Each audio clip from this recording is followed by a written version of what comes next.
Welcome to Sakshi education. AP law set counselling postpone అయింది. So next టెనటివ్ dates ఎప్పుడు అనేటువంటిది ఇంకా క్లారిటీ లేదు. సో ఎప్పటికప్పుడు మనం ఏంటంటే lawset.schc.ap.in దాంట్లో లాసెట్ అనేటువంటి కేటగిరీని మీరు సెర్చ్ చేసినట్లయితే ఎప్పుడు నెక్స్ట్ కౌన్సిలింగ్ డేట్స్ అనేటువంటిది మీకు క్లారిటీ వస్తుందన్నమాట. అండ్ పిహెచ్ కేటగిరీ వాళ్ళకు కూడా ఎప్పుడు కౌన్సిలింగ్ అనేటువంటిది కూడా అందులోనే మనకు చెప్తుంటారు.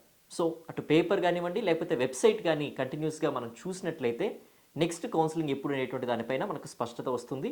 అప్పుడు మనం వెబ్ ఆప్షన్స్ కానివ్వండి, సీట్ అలాట్మెంట్ చేసుకొని అండ్ సెల్ఫ్ రిపోర్టింగ్ చేసుకున్నట్లయితే వెన్ ఇట్ ఈస్ యాక్టివ్, ఎప్పుడైతే మనకు లాసెట్కి సంబంధించినటువంటి వెబ్ ఆప్షన్స్ ఎంట్రీ అయిన తర్వాత ఆ డేట్స్ ప్రకారంగా సీట్ అలాట్మెంట్ ఎప్పుడు మనకు వస్తుంది, at the same time self reporting ఎప్పుడు చేసుకోవాలనేటువంటి నోటిఫికేషన్ వస్తుందో అప్పుడు వెంటనే ఆ డేట్స్ అనేటువంటివి మనం గుర్తురిగి మనం ఫాలో అయినట్లయితే దెన్ మీ అడ్మిషన్ పొందొచ్చు. మంచి లా కాలేజెస్ ఏంటి అనేటువంటిది సెర్చ్ చేసినట్లయితే ఆ ఆర్డర్ ప్రకారం మీరు అప్లై చేసుకోవచ్చు వెబ్ ఆప్షన్స్లో.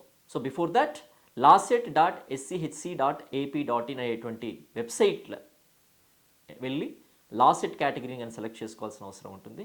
In that you can choose web options when ever government అనేటువంటిది ఎప్పుడైతే ఈ యొక్క డేట్స్ అనేటువంటిది ఇస్తుందో ఆ డేట్స్ అప్పుడు మీరు చేసుకోవచ్చు. సో ఎప్పటికప్పుడు చెక్ చేసుకుంటూ ఉంటుంది స్టేటెంట్ ఇన్ బోత్ న్యూస్ పేపర్స్లో కానివ్వండి, వెబ్సైట్ని అప్రోచ్ అయ్యి. So all the best.